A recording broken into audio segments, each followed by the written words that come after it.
Producer हैं संजय भूषण जी को, जो इन्होंने मुझको यहाँ पर आमंत्रित किया। जब से भैलू जवान ये जो भोजपुरी रैप गाना है, इसकी सफलता के लिए मैं प्रार्थना करती हूँ। मैंने सुना है कि ये बहुत ही बढ़िया रैप है एंड आगे चलकर भोजपुरी इंडस्ट्री में हम देखेंगे कि एक से बढ़कर एक रैप गाने बनने वाले हैं।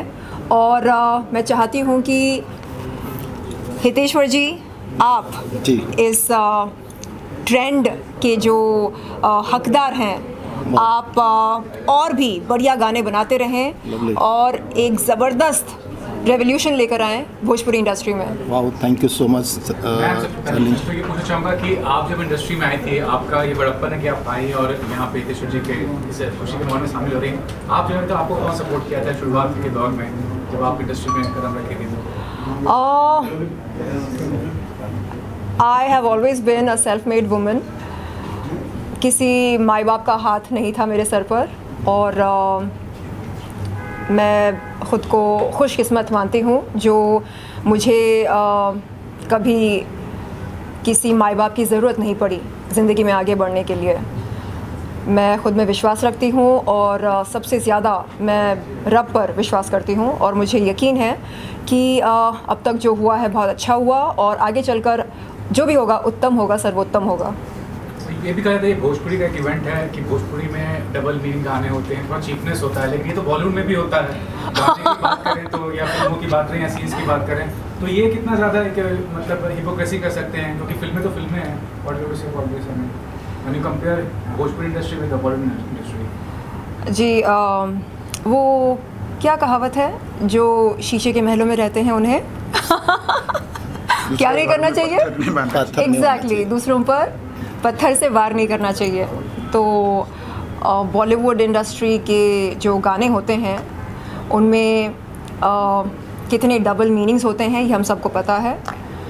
और मेरे ख़्याल से जब तक लोगों को मज़ा आ रहा है और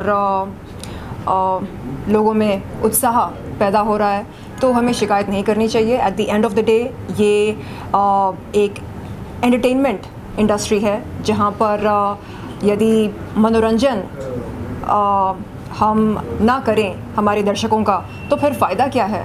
ऑलरेडी हमारी रोज़मर्रा की ज़िंदगी में इतना स्ट्रेस होता है, हम क्यों दुख बांटें, हम क्यों ना खुशी बांटें, क्यों ना हम मनोरंजन करें। और इस मनोरंजन के लिए मैं आप सभी को तहे दिल से मुबारकबाद देती हूँ। मैम, वन मोर थिंग, आज के दौर में सोशल मीडिया बहुत पावरफुल मीडियम है जी, लेकिन जो सेलिब्रिटीज कम्युनिटी की बात करें तो कितना ज़्यादा कॉशियस होना चाहिए जब आप कुछ करते लिखते हैं या कुछ आप संदेश देना चाहते हैं? हाल ही में आपको पता है रीचा चड्ढा ने जो एक जी क्या मतलब बेसलेस, बहुत ही शर्मनाक। तो क्या कहना चाहेंगे कि कितना गैर ज़रूरी था ये चीज़ करना, वो भी सोल्जर्स के बारे में जो इतना ज़्यादा एफर्ट पुट करते हैं हम सुरक्षित हैं? जी, देखिए, मनोरंजन की अपनी एक जगह होती है। देश की गरिमा से बढ़कर कोई मनोरंजन नहीं होता है और ख़ास तौर पर भारतीय सेना की गरिमा से बढ़कर कुछ भी नहीं हो सकता है हम देशवासियों के लिए।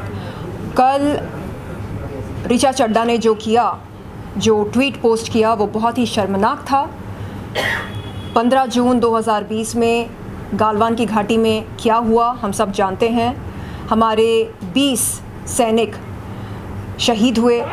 उन शहीद जवानों का कल ऋचा चड्ढा ने मजाक उड़ाया।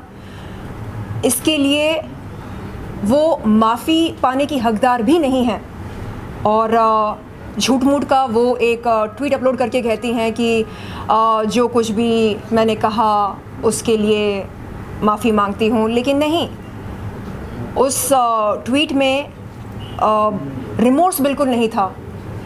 यानी वो अपने किए पर पछतावा महसूस नहीं कर रही थी, झूठ मूठ का वो दिखावा कर रही थी।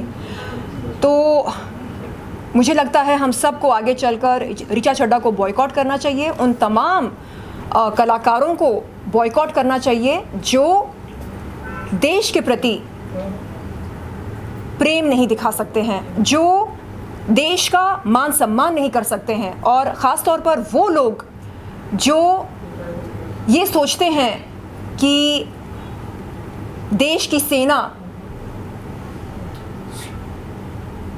सेना उनके जेब में होती है, वो जब चाहे देश की सेना का मजाक उड़ा सकते हैं। बिल्कुल नहीं। क्या कभी उन्होंने देश के लिए अपना लहू बहाया? बिल्कुल नहीं। वो सिर्फ़ और सिर्फ खुद के लिए जीते हैं। कैमरा के सामने आते हैं, नौटंकी करते हैं, विज्ञापन करते हैं, पैसा कमाते हैं। देश के लिए कभी कुछ किया इन लोगों ने? और जो लोग खून पसीना बहा रहे हैं देश के लिए, ये लोग उनका मजाक उड़ाते हैं। उनकी हिम्मत कैसे हुई ये सब करने की? हिम्मत हम देते हैं उन्हें। लेकिन आगे चलकर अगर हम उनकी फिल्में बॉयकॉट करें, उनकी फिल्मों को बहिष्कार करें, तब उन्हें समझ में आएगा कि इस तरह की गलती अगर वो दोबारा करेंगे तो उनका क्या हश्र किया जाएगा।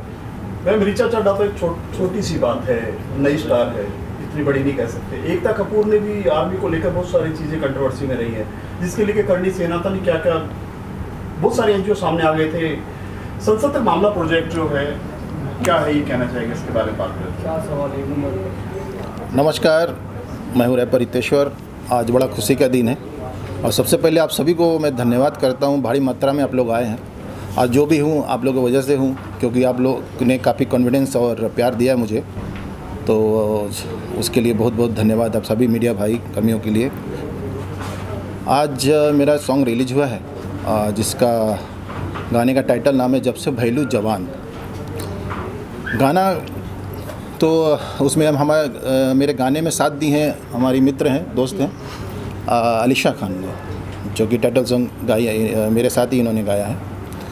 और इसमें काफ़ी सुंदर सुंदर 4 मॉडलें हैं, जिनका नाम है निकिता जी हैं और सोनिया जी हैं, शिवा शेख हैं और एक अंजलि जी हैं। तो इनकी बदौलत गाना नहीं बन पाता, तो उनको भी बहुत बहुत धन्यवाद देता हूँ मैं। और ऐसे तो बड़ा अच्छा लगता है कोई भोजपुरिया बादशाह बोलता है मुझे। आप ही लोगों ने ही मुझे नामकरण किया है भोजपुरिया बादशाह, तो ये भी एक बहुत बड़ा अचीवमेंट है और बहुत खुशी होती है। सर, सबसे बड़ी बात ये है, संजय भूषण पटियाला पहली बार प्रोड्यूसर बने हैं जी। तो 2 लोगों की पारी की शुरुआत हुई है, भोजपुरी में तो बहुत बड़ा नाम है, क्या कहना चाहेंगे इसके बारे में? जी, आज फर्स्ट टाइम नहीं किया संजय जी ने 2-3 गाने और किए हैं। एक इन्होंने प्रोड्यूस किया था उस गाने सुनो सुनो बबनी, जिसमें के गोस्वामी उसमें मॉडल थे, मेरे साथ थे। और उसमें उदेश मिश्रा जी थे, बेलू शंकर बेलू थे, भोजपुरी के जाने माने कलाकार है, बहुत बड़े बड़े लोग, ये लोग साथ में रहे हैं। तो इनके साथ काफ़ी अच्छा एक्सपीरियंस रहा है और काफ़ी और ये तो मुझे लगता है दूसरा या तीसरा गाना संजय जी के साथ। उनका प्यार मोहब्बत हमेशा मिलता रहता है। उनके साथ काम करके बड़ा मुझे अच्छा भी बहुत अच्छा लगता है। और डायरेक्ट किया है अपना शिवा देवनाथ जी ने, उनका सेकंड सॉन्ग है मेरे साथ, उनके साथ वो भी ज़बरदस्त उन्होंने डायरेक्ट किया है। तो ये लोग गुणी लोग हैं संजय जी, इन लोगों के लिए तारीफ़ करना मतलब तारीफ़ से भरे ऊपर, बहुत ऊपर की बात है इन लोगों के साथ। ये हों, शिवा जी हों, तो आई एम लकी। कितने अगर बात करें आपका जो पहनावा है, एक ड्रीम लेकर यूपी से यहाँ तक आए, यूपी बिहार से, तो क्या बनना है अगर बात करें तो? जी, बनना तो वही है जो कपड़े में दिख रहा हूँ जो पहना हूँ, क्योंकि ये जो शुरू से रहा है एक रैप एक अंदर घुसा हुआ है मेरे शरीर के अंदर, एकदम जिस्म में घुसा हुआ है रैपर बनने का। और एक बिहार से जुड़ा हूँ तो भोजपुरी और हिंदी मिक्स करके गाने गाता हूँ। कभी कभी पूरे भोजपुरी में भी हमने रैप किया हुआ है, बहुत सारे गाने हैं, 30 के ऊपर गाने हो गए और मैं 3-4 साल हो गया करते हुए। तो अभी उस लेवल पे है कि वो एक जो चाहिए उस लेवल तक तो भाई आप लोगों के माध्यम से लोगों ने जानते हैं लोग भी, बड़ा अच्छा लगता है। और नए कुछ एक्सपेरिमेंट करता रहता हूँ गाने में। अब जैसे ये है सब जैसे भैलू जवान, और लड़की जब हो रही है और हॉट बेब लग रही है, सुंदर खूबसूरत लग रही है कुछ पहनावा से, तो उसके ऊपर क्या कमेंट्स है, कैसे है, ये सब दिया हूँ। ये सब गाने हैं उसमें, काफ़ी इंटरेस्टिंग है। आप लोग जब हमारे ऑफिशियल चैनल है रैपर हितेश्वर का, वहाँ पे देखेंगे सुनेंगे, वीडियो ज़बरदस्त बना हुआ है। प्लीज़ आप लोग भी देखें वहाँ पे। बादशाह जी, अगर हम टाइटल की बात करें तो टाइटल यही क्यों रखा गया, जब से भैलू जवान, इसके बारे में बताइएगा। अरे तो बच्चे के बाद लो जवाने ना होता है वो, तो जवान जैसे हो रहा है तो जवान मतलब खूबसूरत लग रहे हैं आप। तो लड़की जब भी आगे जवान हो रही है तो उसके ऊपर कमेंट्स के अच्छे वाले हैं, ख़राब नहीं, तारीफ़ किया जा रहा है लड़कियों को गाने के थ्रू। अगर पोस्टर में बात किया जाए और सामने बात किया जाए, दामाद जो है बहुत ही मतलब हैंडसम लग रहे हो, उसके पीछे क्या राज है? कुछ राज नहीं है इसमें, क्या है मतलब पहना हुआ है, पर्सनालिटी है, हो सकता है पर्सनालिटी ऐसे अच्छी हो मेरी, तो उसके हिसाब से मैं हैंडसम अच्छा लग रहा हूँ। और पहनावा ही सबसे बड़ी चीज़ होती है। देखिए अभी चश्मा देख लीजिए, सब देखिए, सब बड़े मेहनत से ढूंढ के लाया हूँ। अपना आइडियल किसको मानते हैं इसमें? क्योंकि जो लुक है आपका रैपर का एक स्टाइल होता है, रैपर का चलने का, बात करने का, चश्मा, टोपी, चेन, हर चीज़ अलग होती है जी। तो आप किसको अपना आइडियल मानते हैं? आइडियल तो हमारे बादशाह ही रहे। बादशाह कहीं ना कहीं मुझे लग रहा हूँ, तभी लोग भी बोल रहे हैं, और मुझे उनका गाना बहुत पसंद भी है। सॉफ्ट रैप करते हैं बादशाह, और मैं उन्हीं को आइडियल मानता हूँ। मैम से कैसे मुलाकात हुई, कैसे इससे टाई अप हुआ इनका? अब एक इवेंट में मैम से मुलाकात हुई, और ये खुद एक खूबसूरत मॉडल भी हैं, एक्टर भी हैं और सिंगर भी हैं, तो मौका मिला इनको हमारे साथ काम करने के लिए। तो इन्होंने टाइटल गाना गाया है, जब से भैलू जवान सबके करेलू परेशान, तोरे आगे पीछे डोले लौंडे बुढ़े जवान, इन्होंने गाया है। हालांकि उनका गाना गा दिया मैंने। म्यूज़िक का बहुत अच्छा नॉलेज है, भोजपुरी का ये गाना है, आज लॉन्च हो रहा है, क्या कहना चाहेंगे, क्या शुभकामनाएं होंगी गाने के लिए? पहले तो जितनी भी मीडिया यहाँ आई है इन सबको बहुत बहुत बधाइयाँ कि मेरे अपकमिंग सुपरस्टारों को आप लोग आशीर्वाद देने आ गए हो। और ये बहुत ही बड़ी बात है कि अपकमिंग स्टारों के लिए इतनी सारी मीडिया आना। तो सबसे पहले तो मैं आप लोगों का धन्यवाद कहना चाहूँगा, संजय जी का धन्यवाद कहना चाहूँगा कि उन्होंने मुझे यहाँ बुलाया, और हितेश्वर जी को बहुत बहुत बधाइयाँ देना चाहूँगा। मेरे ख्याल से ये पहली मरतबा आपने प्रयास किया है भोजपुरी में। नहीं, 28-30 गाने हो गए हैं, मगर मैं तो आपका, क्योंकि जो हिट गाना आपसे सुना मैंने, तो वो आपका पहला ऐसा गाना है जो ब्लास्टर होगा, मतलब लोगों के जहन में हो जाएगा। तो मैं हितेश्वर जी को, अलीशा खान जी को, सोनिया जी को, निकिता जी को, ये जितने भी इसमें कलाकार लोग काम करें, इनको सबको बधाई देना चाहता हूँ। और मैं एक बात आप लोगों से ये कहना चाहता हूँ, एक संगीतकार होने के नाते जब कभी भी कोई म्यूज़िक की बात आती है तो बड़ा अच्छा लगता है, और इन बच्चों ने बहुत अच्छी कोशिश की, और मुझे उम्मीद है कि ये 2022 का ही नहीं, 2023 का ही नहीं, मतलब ये पूरे जब तक ये सृष्टि चलती रहेगी, म्यूज़िक हिट रहेगा इनका, और ये बार बार जो भी कोशिश करेंगे अच्छी करेंगे। तो मैं चाहूँगा कि आप लोग, जो भी लोग मुझे देख रहे हैं इस वीडियो में, वो इस गाने को सब्सक्राइब करें, सुने और औरों को भी सुनाएं। यही मेरी इन लोगों के लिए बहुत बहुत दुआएं हैं, आशीर्वाद हैं। सर, रैप के इस दौर को कैसे देखते हैं आप? किस तरीके से, कंट्री साइज में पूछ रहे हो, कामयाबी के लिए पूछ रहे हो? मतलब जैसे देखो, ऐसा मैं आपको सबसे पहले तो एक बात ये बताना चाहता हूँ कि रैप जो साउंड है या जो स्टाइल है, ये आज के ज़माने का नहीं है, आज से 10,000, 20,000, 50,000 साल पुराना है। वो मैं अभी आपको एग्जांपल भी देना चाहता हूँ, क्योंकि मैं बेसिकली डांस मास्टर हूँ, तो मैं आपको बताता हूँ कि रैप पैदा कहाँ से हुआ। लोग बोलते हैं ना कि संगीत, ये रैप बाहर गाँव से आया, कहीं से नहीं आया, ये हमारे अपने छंद हैं। और मैं आपको शिव तांडव तो आपने सुना हुआ है, ये जटा कटा है संबर में ब्रह्मन नलिम पनेर जरी विलोल विचर। इसी तरीके से एक हनुमान तांडव है, तो अब उसी से रैपर बना है। हनुमत के लपेट दल गुरु की चपेट दल दूत को तपेट चर पेट चाकर नान बजे न कचर दत होत खटा कट गिरी से न फटा फटे पटी पटी बार कभी को किल लकार खिले जो हो जिल लकार पड़ी भेड़ बिल लकार कटे राक सनिता तह तेज को कुमार करी को बिस्मार वीर लखन कुमार झुकी जारी की रवा। तूने मुझे जाना नहीं, तूने मुझे जाना नहीं, कहीं पहचाना नहीं, चल मेरे घर पर आ जा, चाय भी पिलाऊंगा, पानी भी पिलाऊंगा, जब चौपाटी पे ले जाके तो रोज़ घुमाऊंगा। तो कोई भी शब्द इसमें डाल सकते हैं हम। तो रैप जो ये इस तरीके के जो रैपर टाइप के गाना गाते हैं इन लोग, तो ये कोई बाहर के नहीं है, ये हमारे हिंदुस्तान का ही संगीत है। बट इसमें फोड़पना नहीं होना चाहिए, क्योंकि आपको पता है इससे पहले भी मैंने किसी के लिए कहा था। हालांकि मेरे को किसी से कोई दुश्मनी या कुछ नहीं है, क्योंकि मैं एक संगीतकार हूँ। तो संगीतकार होने के नाते मेरा यही मानना है कि आप कुछ भी करिए, मगर अपनी सभ्यता को, अपनी संस्कृति को मत भूलिए। और शब्द ऐसे गाएँ और ऐसे चॉइस करें कि आप अपने परिवार के साथ बैठ के वो गाना सुन सकें, और भी उसको देख के प्रशंसा करें लोग। और उस तरीके से जैसे दूसरों को, अब जैसे इन्होंने बादशाह की बात कही, मैं ये मानता हूँ कि हनी के बाद में अगर कोई प्यारा सा का अगर सिंगर आया है तो बादशाह जी हैं, क्योंकि बादशाह जी के गाने में आपको कहीं वल्गरिटी नहीं मिलेगी। वो हमेशा साफ़ सुथरा गाना बजाते, बड़ी बीट भी बड़ी प्यारी बीट में वो करते हैं। तो अगर ये उनको फॉलो करके करें तो मुझे लगता है कि भविष्य इनका बहुत उज्जवल है। जिस तरीके से बादशाह ने आज अपना एक मुकाम बनाया इंडस्ट्री में, वैसे ये दोनों भी अपने इस इंडस्ट्री में मुकाम बनाएंगे। और ये सबको ये मेरी दुआ है इनको। सोनिया जी, आपसे जानना चाहूँगा, जब इस तरह के लेजेंड कलाकार आपकी तारीफ करते हैं तो आपको लगता है कि एक कॉन्फिडेंस बढ़ता है एज एन आर्टिस्ट? यस, तो first of all thank you so much कि आप सब लोगों ने हमारे लिए टाइम निकाला। और मैं हूँ सोनिया प्रजापत। जैसा कि आप बोल रहे हैं कि लेजेंड के साथ और जब हमारे लिए कुछ तारीफ़ें करते हैं ये, तो डेफिनेटली बहुत प्राउड फील होता है और हमें आगे बढ़ने का प्रोत्साहन मिलता है।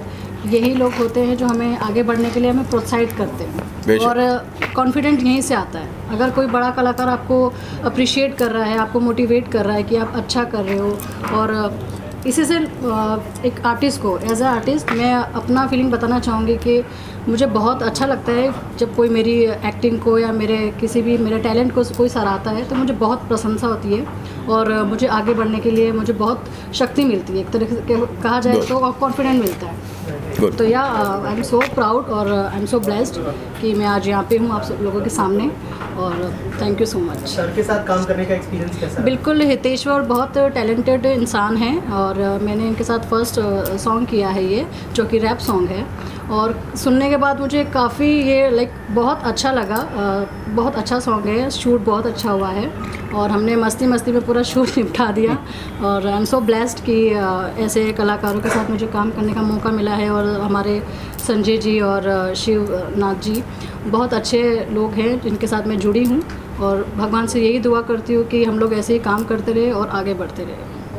Thank you. मगर एक बात मैं आप लोगों से कहना चाहूँगा, खास करके संजय भूषण जी के लिए, ये जिस दिन से मेरी इनकी मुलाकात होगी, बरसों हो गए हम लोगों को साथ में काम करते हुए, पर इन्होंने जिस चीज़ को प्रमोट किया या जिसके साथ जुड़े हैं वो हमेशा हिट रही है। वो चाहे फिल्म हो, चाहे कोई ऐड हो या कुछ भी हो। तो मुझे फुल उम्मीद है कि जब से भैले जवान ये भवलू जवान, तो अब जब से भवलू जवान ये एल्बम बहुत चलेगा, तो इसके लिए मैं संजय जी को भी बहुत बहुत बधाइयाँ देना चाहता हूँ। Thank you. क्या बात है के बारे में, और संजय भूषण साथ में आपके डायरेक्टर जो शिवा देवनाथ के बारे में, निकिता जी आपको बताइए। नमस्कार, मैं निकिता शर्मा राजपुरोहित। आज हमारा फर्स्ट वर्ल्ड लॉन्च है यहाँ पे फर्स्ट, एंड मैं बहुत खुश हूँ। एंड सर हमारे साथ है, एंड रैप उन्होंने किया हितेश जी ने। सो हैप्पी आज के हम यहाँ पे, आप सब लोग यहाँ पे हमारे लिए हैं, उसके लिए thank you so much. Shiva ji आप बताइए क्या? सबसे पहले मैं नमस्कार करना चाहूँगी सारे टेक्नीशियन टीम का, और मैं ये कहना चाहती हूँ संजय भूषण जी का शुक्रिया अदा करना चाहती हूँ। उन्होंने मुझे यहाँ पर बुलाया और कास्ट किया, और शिवा देवनाथ जी ने मुझे बहुत ही अच्छा कोऑपरेट किया, और मैं फ़र्स्ट टाइम रैपर सॉन्ग की हूँ। और हितेश्वर जी के साथ काम करके मुझे बहुत अच्छा लगा, बहुत मज़ा आया। ज़रा भी मुझे डर नहीं लगा, ऐसा लग रहा था कि मैं जाऊँगी पता नहीं कैसे कर पाऊँगी, बट मुझे बहुत अच्छा लगा। और बस मैं उनका शुक्रिया अदा करना चाहती हूँ। तो बस मैं ये चाहती हूँ ये गाना बहुत ही आगे जाए और खूब तरक्की हो। सर आप बताइए क्या कहना चाहेंगे नसीनाओं के? बिल्कुल बिल्कुल, निकिता जी को और शिवा जी को मैं बहुत बहुत बधाइयाँ देना चाहता हूँ। और सबसे बड़ी खुशी की बात तो ये है कि आज यंग जनरेशन में जो गाने की जो लालसा जागी है, लेकिन आप भी यंग लग रहे हैं। क्या बात कर रहे हो यार, ये तो कमाल हो गया। मैं तो ये तो इनका रिफ्लेक्शन मुझ में आ रहा है, क्योंकि इसमें इसीलिए तो मैं बाबा बन के हर जगह आ जाता हूँ कि लोग बाग मुझ पर शक ना करें। हमारे बहुत अच्छा हुआ। ये लोग जो मेहनत कर रहे हैं नए बच्चे, आज मैं समझता हूँ युग जो आ रहा है संगीत का या म्यूज़िक का, क्योंकि अभी देखिए फिल्म में तो जल्दी से किसी को ब्रेक मिलता नहीं है, या दूसरी फिल्मों में और कहीं मिलता नहीं, मगर इस बहाने अगर जो मिलता है ब्रेक, और उसमें जो काम करने का, लोगों को अपनी कला दिखाने का जो मौका मिलता है, तो उसके लिए मैं पूरी टीम को बहुत बहुत बधाइयाँ दूंगा। और निकिता जी और शिवा जी को भी बहुत बहुत बधाइयाँ दूंगा कि जो सपना लेके ये इस एल्बम से ये आगे चल रही हैं, ईश्वर अल्लाह भोलेनाथ इनकी वो कामना पूरी करें। लेकिन सर आज के समय में एक जो सबसे बड़ी विडंबना ये है कि म्यूजिक जो है लंबा नहीं चलता। जैसे आपके गाने हैं, जिद्दी के गाने हो या अफलातून के, अभी भी सुनते हैं लोग। जी हाँ। आज के गाने का लॉन्गेटिविटी जिसको कहते हैं, लंबाई जो होता नहीं है। सर उसका कारण कई हैं। मैं वही कहना चाह रहा हूँ कि हमने सबसे पहले हमारी संस्कृति को नहीं भूलना चाहिए और हमारे संगीत को नहीं भूलना चाहिए।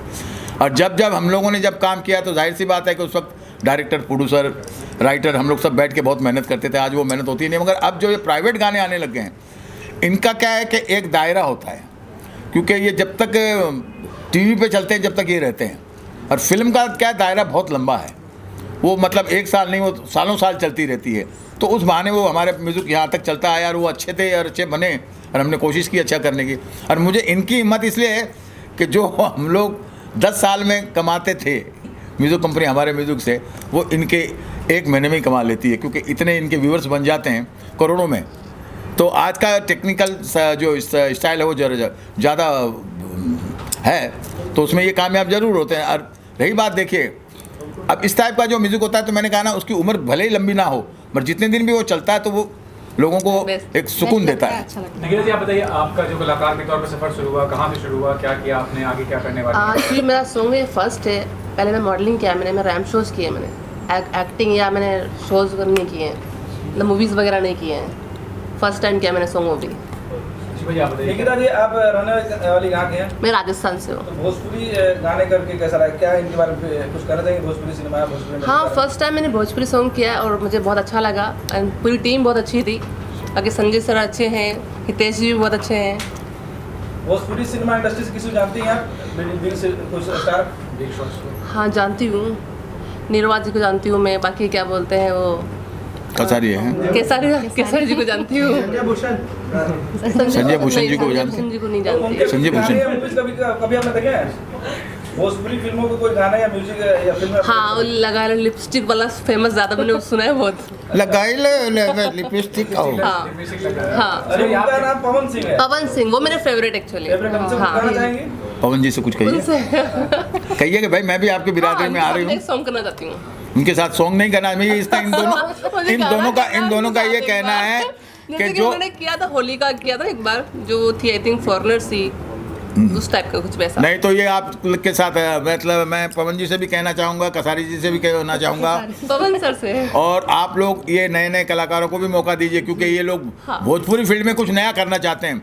तो मैं चाहूँगा कि आप लोग इनके साथ भी काम करें, इनको भी आगे बढ़ाएं। दिलीप सर, एक भोजपुरी में गाना सुना दीजिए कोई। सरवा पे पगड़िया बांध ले, कनवा पे कुलड़िया दिर ले, आगे आगे बैला चले, पाछे से किसनवा खितवा जाला रे। तुमने तो मेरे साथ में 2 कन्याओं को बिठा कर मैं तो हीरो बन गया है। क्या बात है, चेनें बढ़ती जा रही है आपकी हैं? बबीता के बाद आपकी एक के बाद एक चेन बढ़ती जा रही है। ये आप लोगों की दुआएं हैं भैया। और मैं एक बात कहना चाहूँगा कि मैं शुरू से ही मलंग टाइप का मेरा नेचर रहा है, अब अपने में मस्त रहने वाला, तो उस हिसाब से मैं रहता हूँ। तो आपको जो भी ज़्यादा दिखे अच्छा ही दिखे। Thank you. अभी तक वो अपने दिल में दबा कर रखा है, जिसकी जानकारी पुलिस को नहीं है। अभी ये समझ में नहीं आ रहा है कि श्रद्धा जी के शव के टुकड़े आरी से किए गए थे या किसी किचन नाइफ से किए गए थे। वो जो वेपन था वो क्या था, आरी था या कोई छुरी थी, क्या था वो। तो जब तक वो वेपन ना मिल जाता है तब तक मेरे ख्याल से ये साबित कर पाना कि हत्या कैसे हुई और जो वेपन यूज़ किया गया था वो क्या था असल में, उस पर फिंगरप्रिंट्स मिलते हैं नहीं मिलते हैं, एंड जो हड्डियां मिली हैं श्रद्धा जी की वो उसमें डीएनए का सैंपल मैच होता है कि नहीं होता है। ये सब जो कड़ियां हैं इन्हें